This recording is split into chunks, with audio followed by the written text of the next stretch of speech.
Well, ladies and gentlemen, in this video, I am going to be discussing the crazy story of a man that survived being in the impact zone and actually having one of the wings of the plane that hit the South Tower clip his own office.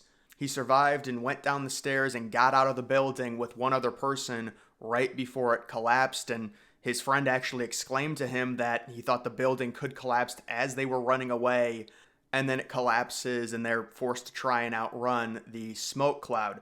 The person I'm talking about is Stanley Prainmith, who worked on the 81st floor of the South Tower. You can see where his office is there in the red relative to where the plane hit. It does surprise me that it was reported that the wing clipped his office based on where the plane's impact is. But either way, he did say that he saw the plane coming, and originally he was going to leave the South Tower after the North Tower got hit. But over the PA system in the South Tower, they told everyone not to evacuate, not to leave the building. And people are like, well, that's so stupid, it's dumb.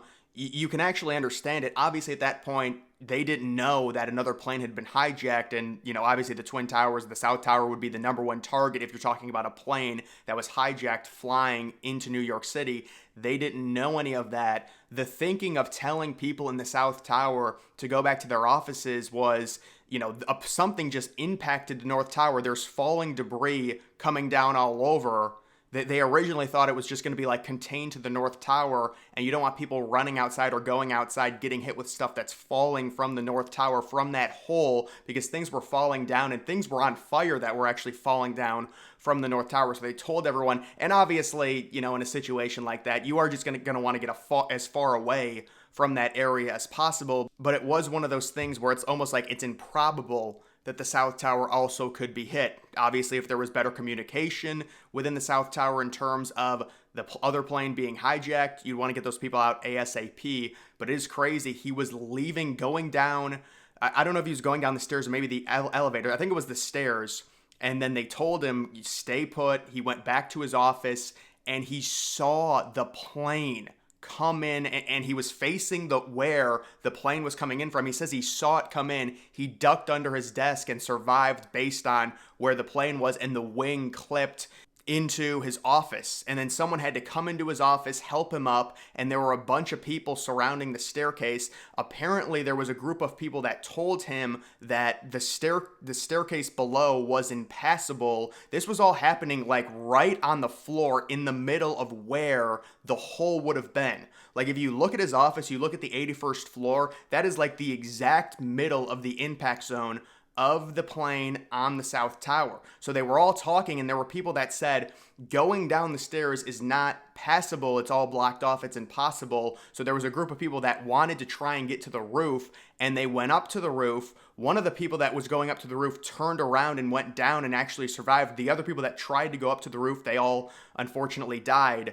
But Stanley Prainmith ended up taking the chance with someone else and going down the stairs. And apparently he said there was a little debris that was like blocking, but you could just get over it. And they were able to get out of the building right before the South Tower collapsed. Those people did not have much time at all. When you talk about the difference in the South Tower from the North Tower, now obviously, you would want to be in the South Tower because at least you would have a chance if you're at the impact zone or above the impact zone in terms of survival, based on the fact that there was still one open stairwell. And I do wonder, was that one stairwell that was open? It probably had some debris in it, but it was still passable. And also another interesting thing, it's not like he was coming from above the impact zone. He was coming like right within the impact zone. So technically, he really didn't have to pass through a crazy amount of debris because he's already like halfway down the impact zone, if that makes sense. So it's a little bit different, but just the idea and the story of actually seeing the plane, you go back up to your office and he was on the phone with someone and the plane just comes right in after being told to go. Imagine if he was walking down, maybe he was on like floor 34, or maybe taking the elevator, although the elevator probably would not be very good because you get stuck in there, and there are stories of people getting stuck in there having to be rescued and making it out of the building alive. But walking down and the plane hits, and think about how lucky you would be if you were in the staircase on like the 34th or 35th floor. Obviously, he wasn't as lucky because in between the window of the North Tower and the South Tower getting hit, he went back up to his office and then saw, like, I wonder how much time passed to where you go down, you're trying to evacuate because you see the North Tower with, they didn't even know what had happened to it. I mean, based on certain vantage points, they probably just saw smoke from the North Tower. You're not going to know at that point that a plane hit it if you are in the South Tower unless you somehow saw the plane coming. But he gets back to his office and then bang, right away he sees from his vantage point, it's like looking out one of the slit windows of the Twin Towers and you have this plane coming right at you and you're able to survive. It was also fortunate in terms of the South Tower where it was hit because it wasn't hit directly in the center. The North Tower was a lot more balanced in the way that it was hit. The South Tower kind of got hit at its side, so that also helped a little bit in terms of less debris in this one stairwell, which basically saved a lot of people being able to access that stairwell. But again, his situation was a little bit different because he was already in the impact zone.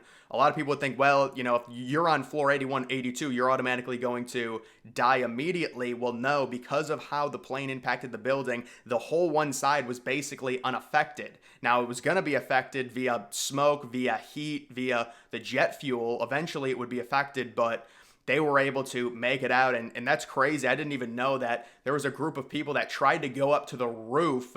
They said that it was impassable going down, but it was passable. They go up to the roof, or nobody really knows what happened to them, but apparently they just tried to get onto the roof, and I'm guessing they probably looked down, they saw some things, and didn't want to try it, but it was passable, and he was able to make it out, and then it collapsed right after. There are some certainly crazy stories when it comes to the Twin Towers and some of these survivor stories, especially not having much time at all to get out of that building. They're very thankful that that area, I mean, that's one of those things where if there's legitimate debris blocking it, whether it's from the plane, whether it's from, you know, the explosion where the debris gets pushed in certain spots, you're just not going to be able to move any type of big debris that's created, whether it's from the furniture. I mean, it's all going to be really hot. It's a situation where you're trying to go down. If it's blocked, you're just going to simply die. I mean, that's just the reality of it. And it was not blocked, and they were able to make it out. So it really is remarkable. And that's one of the things, like if you look into either of the holes that were created by the plane, it's just total blackness. And you think, well, maybe there's, you know, an exit down there, like a gaping hole. Well, no, it's just basically floors that's sagging on top of each other and a bunch of debris. It's like a debris pit. Like if you were on an upper floor looking down into what that was, let's say your floor was like, you know, impacted or whatever, it would just be a mass of debris, I'm guessing. And probably also fires burning internally inside of that area within either of the impact zones. I'm sure they could recreate like a rendering of it. People would be like, well, it's weird. You want to see something like that. Well, no, it's important for documentation and for history to recreate something like that and see what was actually inside of there. But yeah, he survived, very lucky, and definitely the right move to go down rather than go up, especially if you understand the Twin Towers. Now, you can't really completely blame those people because they just probably never thought the building was going to collapse. They were just trying to get relief, and they're like, if we can get to the roof, technically it's outside. The problem is the door was locked anyways on both of the roofs, so it wouldn't have mattered. Now, the South Tower is a little bit different because they do have an observation deck up there, although honestly, that really wouldn't change anything when it comes to getting up on the roof. You're still not going to be rescued. You've got a ton of smoke up there. But either way, guys, that is going to do it for this video. Make sure you follow me on X. Link to that's always in the description.